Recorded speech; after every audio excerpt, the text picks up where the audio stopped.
You're listening to the Bloomberg Sound On podcast. Catch us live weekdays at 1 Eastern on Bloomberg.com, the iHeartRadio app, and the Bloomberg Business app. Or listen on demand wherever you get your podcasts. Welcome to the Tuesday edition of Bloomberg Sound On. I'm Joe Mathieu in Washington, where we have nothing but questions about funding the government when this fiscal year ends in just a dozen days. Speaker McCarthy, as we told you, trying to sell a stopgap funding measure. We were told there was a deal on this a couple of days ago to keep things running for about a month. He's got some members of the Freedom Caucus on his side on this, including Chip Roy, who made the case on a conservative radio show on Fox. Unfortunately, some of my colleagues don't think that's good enough. They want to hide behind some other rhetoric. They want to hide behind, we need to do more on DOJ or do more on this or that or the other. There's no Ukraine supplemental. There's no disaster emergency supplemental. There's simply a strong bill that would do what we need to do to ratchet back the federal bureaucracy that's been at odds with the American people and force their hand on the border, which is a strong national message. I think that's a win. Some of his colleagues he refers to include Congresswoman Anna Paulina Luna, the Republican from Florida, showed up on a local TV interview and made this prediction. Sounds like, and I'm just going to inform everyone that's tuning in right now, it sounds like we're going to be going to at least a 10-day government shutdown. But hopefully during that time, people will actually be able to, take time. Look, it's not going to affect Social Security. It's not going to affect Medicare. But the fact is that we need to make sure that we are not, one, funding a bloated government, but also, two, that we're not funding a weaponized government. And so we have to address that as Congress. Whew. All right. So 10-day shutdown. That's what she's hearing. What are you hearing?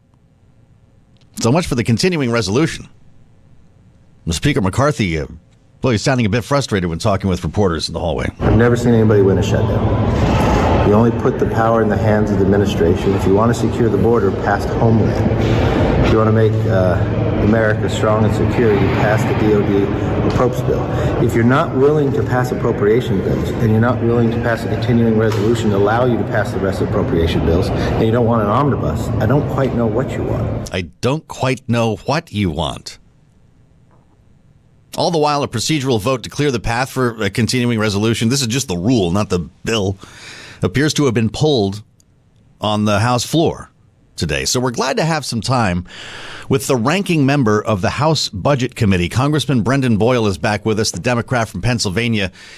Will act literally as a news reporter, I guess, in this case, because it's pretty difficult to follow the bead inside the Budget Committee. By the way, Republicans on the Budget Committee set to roll out their budget plan this afternoon. Congressman, it's good to have you back. Can we start with this procedural vote? Is this continuing resolution now in peril?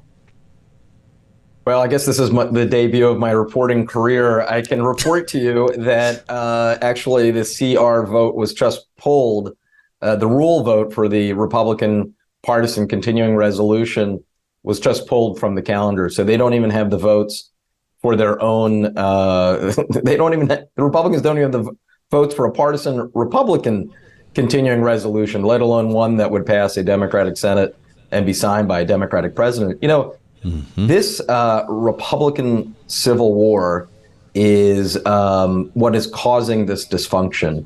And if Kevin McCarthy would, for once, just stand up to his extreme MAGA base, what he would see is there's actually a strong bipartisan group, maybe of 350 members or so in the House of Representatives, that can pass a compromise bill. We just saw it in June when we raised the debt ceiling and actually passed a piece of legislation that had parameters in there in terms of what next year's spending should look like. So Kevin McCarthy should quit reneging on that deal, go back to it, and whether it's now or a month from now, I think what ultimately passes the House and Senate will look a lot like what we passed in June.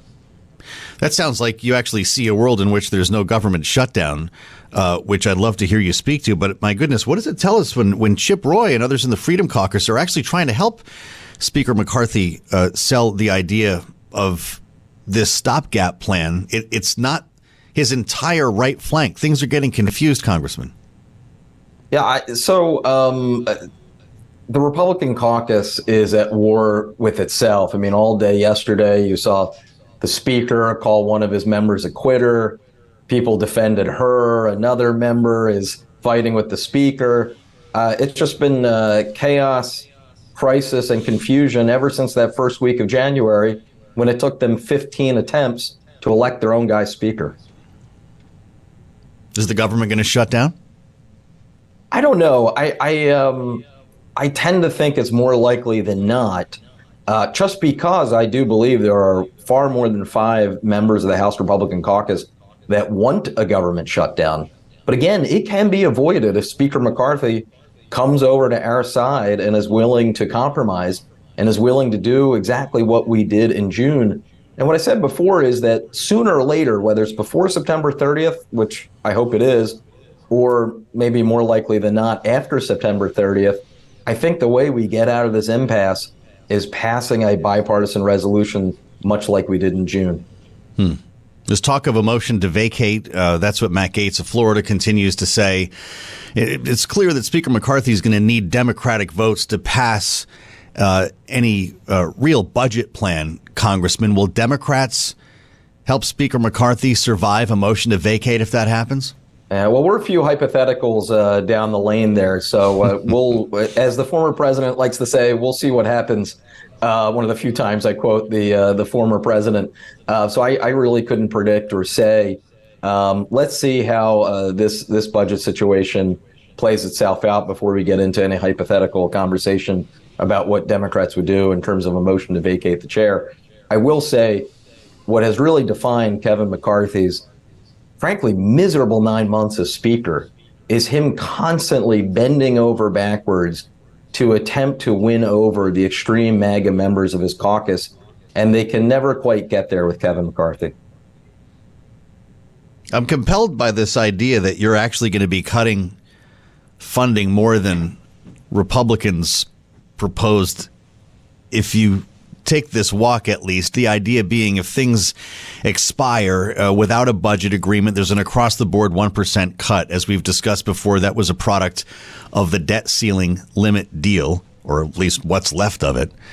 Republicans were proposing, I believe, a 5% cut, roughly, in what's coming in here, non-defense discretionary spending. So if no budget passes, the budget is actually cut by less based on what's already been baked into the cake here. Is that how you see it? So what you're talking about is part of that agreement in June. There was this rather unique mechanism put in place that says if we're still under a continuing resolution come January 1st, not come October 1st, that you would keep the government funded, but at 1% less, both on defense and what is sometimes called non-defense discretionary. But we're still a number of months before we would get to that point. All right. So give us a sense of what comes next. And I've got an eye on the visit by President Zelenskiy this week. At some point, there's going to have to be a concerted debate about Ukraine funding, also disaster relief funding, these supplemental requests that the White House has made. Does that visit help to unlock part of that story? Actually, I think, again, here's another issue where when it comes to standing up to Putin, supporting our allies in Ukraine, you have something like 70% support, 75% support among the American people, maybe 75% support here in Congress. But again, the extreme MAGA members that are really driving the bus when it comes to the House Republicans, they're against it. So the Ukraine funding issue, I think, is going to be quite challenged. It won't be in the Senate, where there is, frankly, stronger Republican leadership. And I think you have a big bipartisan vote over there to continue to stand up to Putin and make sure our allies have what they need. You would have a strong bipartisan vote here in the House if Kevin McCarthy is willing to stand up to his extreme MAGA members and put that on the House floor. Right now, he's just not willing to do it. There's an appetite among Republican leadership elsewhere, certainly in the Senate. So you do wonder how this pans out with a few voices here. There seems to be a pretty broad majority actually supporting continued support for Ukraine. There's one thing I'd like to ask you about that doesn't come up enough, though, Congressman, and that's the so-called child care cliff, the expiration of funding, pandemic era funding for child care services. now sunsetting and leaving tens of thousands potentially of child care programs about to expire. President Biden, with your support, did not get the expanded child care tax credit in the Build Back Better debate that some of us have blocked out at this point. It was a protracted debate that ended up with the IRA. But I wonder if child care is going to be on the table in this debate. It needs to be. You know, there were a couple provisions that we did during the pandemic that made such a big difference. One of them was the expanded child tax credit that lifted so many millions of children and families out of poverty. We saw this past week the devastating impact of that expiring and more children now below the poverty line. And then likewise, when it comes to the child care crisis, this is yet another. I mean, I voted to make that permanent as part of what was originally the Build Back Better Act. It's a tragedy that the Senate then wasn't able to pass it. So I'm part of a group that's really attempting to put this on the forefront of our agenda. And I do want to make sure as part of these budget negotiations that we address what is a crisis and frankly affects not just those families that need childcare, but it affects our overall economy. It holds back the full growth potential of our economy. Before we let you go, Congressman, will Democrats make an ally of Speaker McCarthy? Will Speaker McCarthy make an ally of Democrats through the process of this budget debate? It appears one cannot operate without the other. Well, as I've mentioned before, Kevin McCarthy seems far more interested in pandering to every last MAGA member of his caucus. That's why I ask you if it's possible, or maybe you're writing him off, rather than working with Democrats. The one and only time in the last 9 months he was able to reach across the aisle and work with Democrats, we saw a big bipartisan success when we passed that budget agreement and raised the debt ceiling. 80% of House Democrats voted for it, myself included. 67% of House Republicans voted for it. Kevin McCarthy gets back to that sort of bipartisanship. There'll always be a willing partner on our side of the aisle. It's good to have you back, Congressman. Thanks for being with us on Bloomberg. He's the ranking member on the House Budget Committee in the throes of this debate. Congressman Brendan Boyle, Democrat from Pennsylvania. As we assemble our panel, Rick Davis and Jeanne Zaino are with us for the hour. Bloomberg Politics contributors with a lot to talk about today, and I'd love to have time here to hear from both of you on this. Jeanne, the view of a Democrat in this world, Brendan Boyle, sounds like one that obviously in the minority doesn't have a lot of say in what's about to happen next. How can Democrats affect the outcome of this debate? You know, I don't think there's much they can do at this point. But of course, if the speaker wants to get something passed, and he's going to have to look to Hakeem Jeffries, he's going to have to look to the Democrats, and he is going to have to work with them. And, you know, I think the fear of some of us is that the decision to throw an impeachment inquiry into this mess in an effort to distract his hard-right conservative end has made that a little bit tougher. But I do think in the end, whether it's to save his job, whether it's to pass a continuing resolution, hopefully to fund a government, he will be able to count on Democrats to do that. But they're going to have to do what has to happen. They're going to have to negotiate that out. And I think Democrats will be prepared to do that. But I think the representative, the congressman, is right. You don't want to, talk about that and insert yourself into a family civil war at this point. But when it comes up and McCarthy decides to come to them, I think that the leadership on the Democratic side and enough Democrats will be there. Ricky, the congressman didn't have much good to say about Speaker McCarthy right now, and I did give him an opportunity to come back around on that. Is his criticism correct, or will Democrats find themselves at the table with Kevin McCarthy completing a final product at some point? Yeah, I thought Congressman Boyle actually kind of sounded like he felt sorry for Kevin McCarthy because he's kind of being held hostage by one of the wings of his caucus, and the caucus is in open revolt. And he's trying to get a few things done, like actually not shutting down the government. And today's newsmaker that Congressman just talked about, that the rule that was going to set up the vote for the continuing resolution got pulled, means they don't have the votes for it, which means that you're going to have to wait and see what happens next.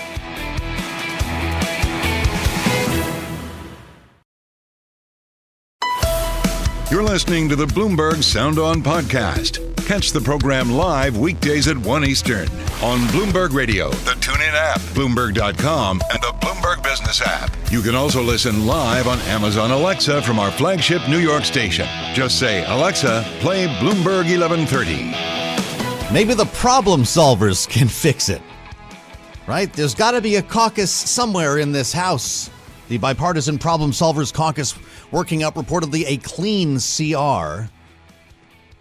$16 billion disaster relief, but none of the Republican concessions that we've been hearing about. Is that the plan B? There are so many families to please here in the House. It's getting a little bit confusing. Of course, a lot of this hinges on President Zelenskiy and support for Ukraine.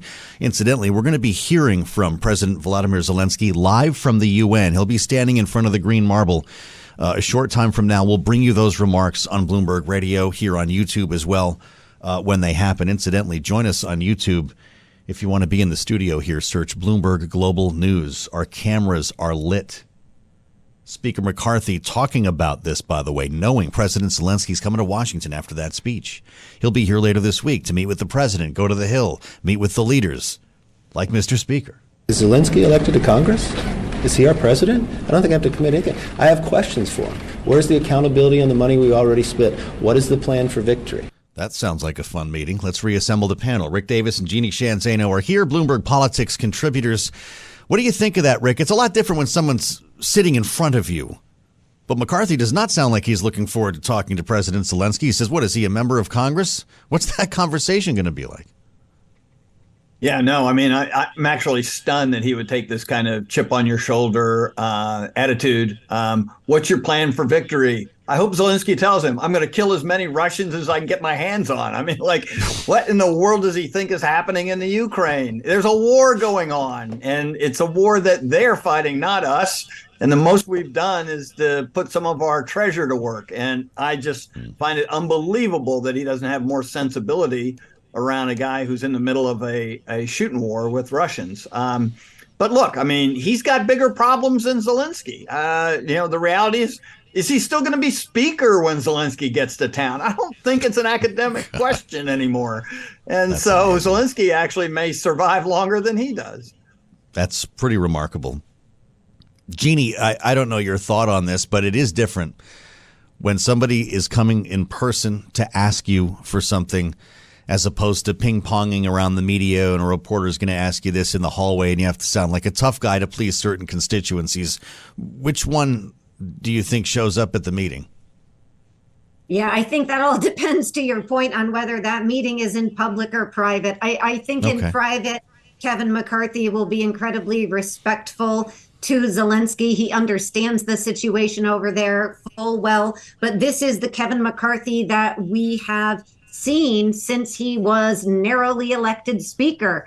And it is a speaker with very little power to run his own caucus. And so he goes out and he says outrageous things, like he said about Zelenskiy. Is he president? Is he a member of Congress? And then he'll say something else privately. It's the same thing he said after January 6th, when he chastised the president, rightly so, for his role on that, and suggested he can't continue to serve. And then, of course, not that long after, went down to Mar-a-Lago, hat in hand. So, this is Kevin McCarthy in the position he finds himself in as he desperately tries to maintain this job. And I think the question that has to be asked about Kevin McCarthy, is this job worth it?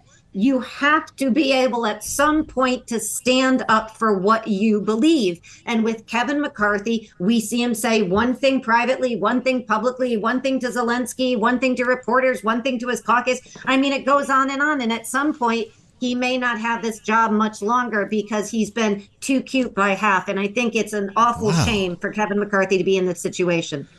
Well, you guys agree on that one. As we consider what's happening all the while in Detroit, I've got to ask you both about the strike here as we stand by to hear from President Zelenskiy at the UN. Friday deadline, noontime, high noon, says Sean Fain. The UAW, as I read on the terminal, says more of its members will go on strike at all three of the big three if deals are not in place by then. Maybe we haven't really even seen the hardball yet. Rick, what do you think? Does a deal emerge ahead of the deadline? Yeah, I actually think the UAW did a brilliant move. Hate to give them credit for this, but the standing strike, only 3 locations, a lot more leverage to do, use the week very effectively to draw a distinction between the ultra rich executives and the blue collar workers that are making the cars. I think he's played this week as best as any labor union leader I've ever seen, splitting the politics, having Donald Trump, basically looking like he's trying to directly appeal to UAW workers. And the president, who seems outflanked by that, is caught in between wanting the economy to move forward but not wanting to look like he's helping a bunch of rich executives. I mean, this is a mess of epic proportion, and I think the UAW seems to have everybody on the run. I wouldn't be surprised if they don't increase the strike after the Friday deadline. I doubt if they're going to get a deal done because I don't think there's enough pain in the corporate boardroom right now. But after Friday, I think all bets are off, and you could probably see something happen pretty quick. Well, the debate among Republicans is fascinating to me, Jeanne, and as a Democrat who supports unionized labor, I would love your take on this. J.D. Vance, with an op-ed in the Toledo Blade. With this moment, he writes, the UAW leadership has an opportunity they cannot let slip through their grasp. Should use their leverage and force the president to stop subsidizing an industry that benefits communist China more than it does American workers. That's an op-ed that's resonating today on the other side of things. And by the way, Rick also referred to another big part of this. It's Donald Trump going to speak to UAW members in Detroit instead of attending the Republican presidential debate next week. On the other end is Senator Tim Scott. Imagine this. As Donald Trump courts an endorsement from the UAW, Tim Scott calls up Ronald Reagan and talks about potentially firing unionized workers who go on strike, with memories of those were, of course, federal workers, air traffic controllers back in the 80s. Here's Tim Scott on the campaign trail. I think Ronald Reagan gave us a great example when federal employees decided they were going to strike. He said, you strike, you're fired. Simple concept to me. To the extent that we could use that once again, absolutely. You're striking, you're fired, Jeanne. Which one of these approaches of all 3 might stick for Republicans? I have to say here, I think J.D. Vance and Donald Trump's political instincts are much better than Tim Scott's on this issue. They understand the reality is the Republicans had the White House in 2016 because they were able to make inroads in the Midwest. Michigan is critical in 2024. Joe Biden narrowly captures it in 20. If he loses it, Donald Trump or whoever the Republican nominee is likely to win. And it seems to me that Donald Trump understands that full well. He speaks a language that appeals to workers on the line. The problem is his policies haven't followed suit. So while he's trying to use this cudgel of China and he's trying to talk about to EVs, I think Sean Fain is right to point out that you have a millionaire billionaire talking to people on the line about what he's going to do for them. It falls flat from the perspective of the leadership of the UAW. But I think Trump is right, and so is Vance, to try to make this play. I think Scott's got to wake up to the reality of the way the Electoral College works this day. And this is a really important constituency to appeal to, and Vance and Trump know that. How does President Biden answer this challenge then, Rick? Does he show up on the picket line? Does he come up with some sort of special one-time unemployment insurance for workers? How does he seize the moment? Yeah, I think he's got to have some of those options in his toolkit right now, and I'd say he's got less than a week because he wants to do whatever he's going to do to help benefit the UAW workers. He's got to do it before Donald Trump shows up there. Because Donald Trump will tell them what they want to hear and with no real intention of doing anything about it. But I think it's a broader issue here is like how far the Republican Party has come from supporting free enterprise and corporate America. I mean, these corporations don't have a friend. I mean, look at DeSantis. He's out there attacking corporations every day. They're too woke. They're too involved in politics. And, here are our politicians now getting involved in labor strikes not on the side of the chief executives in the boardroom, but on the side of the union organizers. It's really amazing. And so if corporate America gets one message out of this, like they need to take a look at what kind of politics they're playing, because they don't have a friend at the in the game right now, and they need to go find some. It's kind of amazing. Republicans are now the party of union labor and tariffs. I don't know what's going on. You're listening to the Bloomberg Sound On podcast.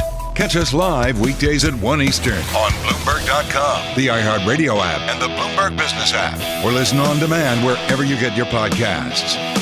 We have heard from President Biden. He spoke a bit earlier, a couple of hours ago. As we see the headline on the terminal, Biden urges UN to stand by Ukraine as allies see long war ahead. Of course, this was for an audience around the world, not just those at the United Nations General Assembly, and certainly those in the U.S. House of Representatives. If you allow Ukraine to be carved up, is the independence of any nation secure? I'd respectfully suggest the answer is no. We have to stand up to this naked aggression today and deter other would-be aggressors tomorrow. That's why the United States, together with our allies and partners around the world, will continue to stand with the brave people of Ukraine as they defend their sovereignty and territorial integrity and their freedom. Applause for the American president today. Standing up to aggression today, deterring aggression tomorrow, the message. Let's reassemble our panel. Jeanne, Zaino, and Rick Davis are Bloomberg Politics contributors. Is that the case, Jeanne? That's essentially the argument he's been making for 19 months. Or does he need to start altering that argument to tailor certain interests here in the Capitol? Yeah, I mean, I think it's an important argument, and I thought the speech today was fairly good. I thought it was very strong on the issue he talked the most about, which was obviously Ukraine. I do think he needs to be cognizant of not just the world audience, and that is critical, but also the audience here at home. And I've long thought he needs to do a better job, and it's a hard job, of letting Americans know why they have an interest in continuing this level of monetary support for Ukraine, because this is where we see poll numbers dipping, not just with Republicans, but with Democrats. And it's not that the American people don't support Ukraine in the fight against Russia. It's that they're concerned about sending resources. And I think there's an important argument to be made about why that's in our interest. But I think that should be a big part of the focus. So I thought he missed a little bit of that today. But overall on Ukraine, I thought it was a good speech, not so much on climate change, where I think he's going to get hit very hard. And he already has, but I think he'll get hit harder by activists. And that's a problem for him domestically, let alone for people around the world.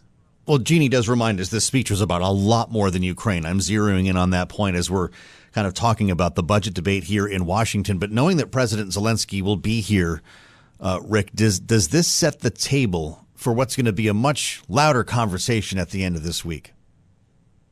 Yeah, I actually shockingly agree with Jeanne on the need for Biden to have done more to lay out why the American people should care about Volodymyr Zelenskiy and the Ukrainians. But I think it should have started with a full-throated attack, not on Russia. Russia didn't start the war. Russia didn't invade. Vladimir Putin did. And I'm just stunned that Vladimir Putin is basically getting away with a bye from the president of the United States in a speech to the UN. Here's a guy who's like running out of troops and running out of ammo. So he's going around to every two-bit dictator in the world he can find, begging for armor so that he can use in a country that he's invaded. I mean, I think it could have been a much more ferocious speech by the president. And that would remind everybody in Congress, you have one side to be on, Vladimir Putin's or ours. And I think when you put it in that context, there are a lot of people who'll be voting yes on a funding bill for the Ukraine. Well, that's a reality check for the naysayers here in Washington. Certainly, Jeanne, it's an interesting debate here that we're hearing, and I'm not sure what your expectations are later on this week.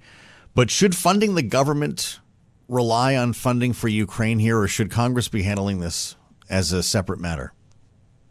You know, I do think it makes sense to handle it with the emergency aid that needs to go out to so many places impacted, including Hawaii, which hasn't gotten as much attention of late, and Yep. other places that have experienced that. So I do think it makes sense to do it that way. You know, I think the reality is, and I love how Rick is saying shocking when he agrees with me. Rick agrees with me more than he wants to admit. But I disagree all the time. you know, I do think the problem that the Republicans have is when you talk about Putin, you have a small group, but a sizable, powerful, loud group in the Republican Party who are fine with being together with strong men like Vladimir Putin. And that comes right from the top, people like Donald Trump. So, you know, that's a problem for the Republican Party. But for Democrats and the administration, I agree that would be a tactic for Biden to say. But I think most importantly, he's got to make the case, as he's tried to make to his credit throughout his presidency, that this is a struggle much bigger than Putin or Russia. It is a struggle between the autocrats of the world. And when we say they are winning, the data supports that. And democracies like ours, which are in enormous upheaval. Look at what's happening with Modi in India and Canada today. We haven't even talked about that. I mean, democracies are in peril. We have an obligation in the United States to lead us through that for people around the world. And that's a message I think Biden's got to send to Americans at home and Democrats, small d, around the world. And it's far bigger than any sort of bipartisan or partisan bickering in the U.S. Rick, do you buy the argument that it's advantage Biden because so many other world leaders are not there? You already mentioned Putin, President Xi's not there, Macron's not there, Sunak's not there. Does that help him maneuver more effectively at the General Assembly? Well, I certainly think it sends a message that the U.S. is willing to engage when others are stuck at home, either because of their own crises or that they really don't think it's a welcoming venue for them. So look what he's done. He's gotten this really cool Atlantic Council that he's put together that he announced, I think, on the very first day. He's meeting with the Central Republics today. Now, anytime you can get the stands in one room without Russia hovering over it is a good day. And so I think that's a really important place in the region, you know, and he's spending more time with the Global South. We've talked a lot about that and how important it is in the competition we're having with China. So, yeah, I mean, I think it's a good use of his time. Frankly, I think he ought to stay in New York and keep doing it. Don't come back to Washington for a while because this town is not set for him right now. Well, I'll tell you, he's coming back, and this is going to be interesting Thursday, Friday. It's all anyone will be talking about here is funding for Ukraine and how it plays into a potential shutdown. Great insights, as always, from Rick Davis and Jeanne Zaino. They do agree fairly often. Our signature panel here on Sound On. This is always who we want to hear from when news hits that matters.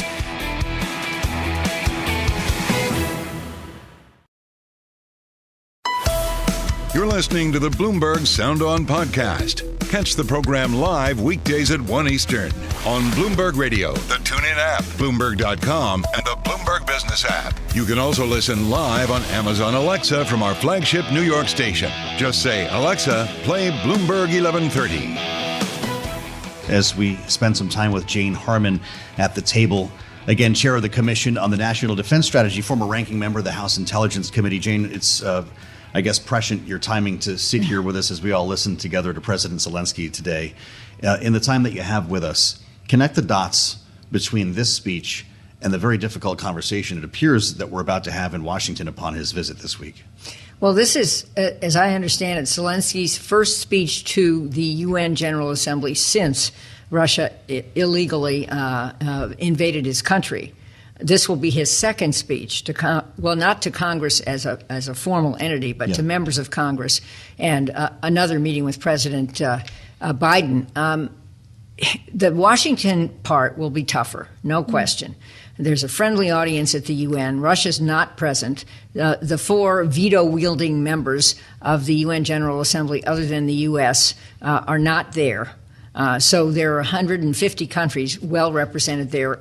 Many of whom are receptive to his message, although some are not, and think that there are higher priorities. Here, he's going to pitch one thing, which is supplemental funding for his country. Biden is strongly for that. I certainly am strongly for that. Some lead Republicans in the Senate, like Mitch McConnell, are strongly for it, but Kevin McCarthy has basically no room to maneuver and is holding his cards close, and it's not clear yet what will happen. I predict that funding will occur. I can't imagine the U.S. walking back on commitments to not a NATO member, but a NATO neighbor after all that's gone on. So I think Congress weakly, but eventually will get there in the next period. But if it is weakly that they get there, if it takes a lot of arm wrestling and twisting, and it's difficult to get done, it shows that there is a waning appetite, at least in the U.S., in some parts of it, to continue supporting Ukraine. And that has to ripple around the rest of the world as Biden is pitching to other countries to help. Well, it's crucial that we be there. More than half the funding of Ukraine by NATO comes from the U.S. We have led. Biden has led. Biden deserves enormous credit for restoring our alliances, something he talked about at the UN earlier today. He really does. But I think this is a manifestation of a broken Congress. There's no agreement on a budget. People want to rein in spending. This is the wrong spending to rein in. I want to rein in spending, too. While in Congress for 9 terms, I was a so-called blue dog. I'm for fiscal responsibility.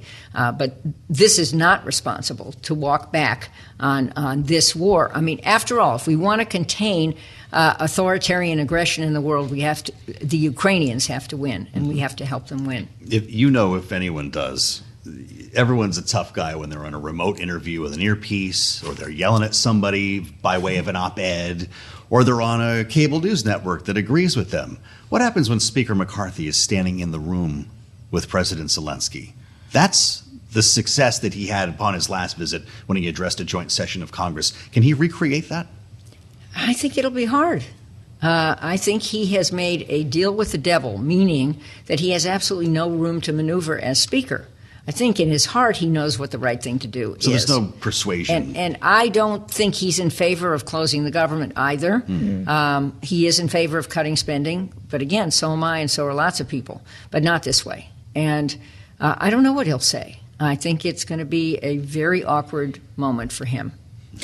While we're looking ahead to the speech Zelensky is going to give in Washington, that speech at the UN General Assembly is ongoing. He just said we must act united to defeat the aggressor and fight all of these challenges. And Jeanne, I'd like to point to a Bloomberg opinion piece by one of our colleagues, Andreas Kluth, today, who said Moscow's genocidal invasion of Ukraine is precisely the sort of war of aggression that the UN was meant to prevent and punish, and yet much of the world still refuses to line up behind Biden and the West against Moscow. Does the UN even really serve a real purpose if that is true? It's a convening authority, and look at all the folks who showed up in New York. I'm sure the traffic is impassable. I'm going up there myself in another day, getting ready for that. But it is not using all the power that it could use. I mean, just think about, and I think Zelensky was mentioning this, the weaponizing of food, the inability of Ukraine to get its ships out because of the Russian blockade. Where's the UN? The UN could be escorting those ships. This is a legitimate question about whether NATO ought to be stepping up, because 3 NATO countries border the Black Sea, which is not territory of Russia. So I don't know what will happen, but I would love to hear the UN itself make some more muscular comments about Ukraine, and I think this would be a good opportunity. I'd love your thoughts before you leave us on the news that was driving the day at this time yesterday, and that was a prisoner swap with Iran. Mm-hmm. Secretary of State Blinken spoke, I won't say emotionally, but he was clearly touched by his conversations. He spoke with them moments after they were released. There are Republicans who are criticizing this deal heavily. Ted Cruz, senator from Texas, was on with us last night, who said this was essentially the equivalent of a secret nuclear deal with Iran by unlocking this money, the $6 billion that was involved in the transaction. How would you respond to him? That's a little overblown. I mean, getting our prisoners back who are unjustly held is a high priority for the U.S. My understanding is we do have means to monitor how this money will be spent. This is money. This isn't our money. Mm-hmm. This is money that has been embargoed. That is their money, so let's go there. But if it's spent on help for the Ukrainian people, that's in our interest. We would like the Ukrainian people to know our issue isn't with them; it's with their totalitarian government, especially with the repression. Iranian people, you mean? Yes, with the Iranian people. Pardon me, with the Ukrainian people, with the Iranian people. We're talking about a lot of different countries. Our issue is not with the Iranian people; it's with their repressive government, which, among other things, is doing dreadful things to women and women's rights. And as the chair of the Freedom House board, I'm very, very happy that we are doing everything we can to protect those women. So that was the right deal. You'd do it again. I think we need to know a little more, but yes, that was in the right direction. And I think Tony Blinken being emotional was also right. I think this is a big deal to the American government. Our soft power matters. It's not just hard power.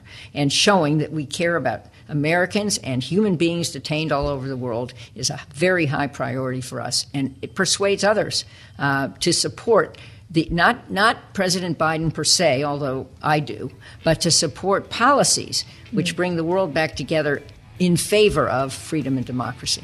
We're glad you could join us, Jeanne. Good luck in New York this week. Travel safe. We look forward to talking again. Jeanne Harman, as always, welcome here at the table.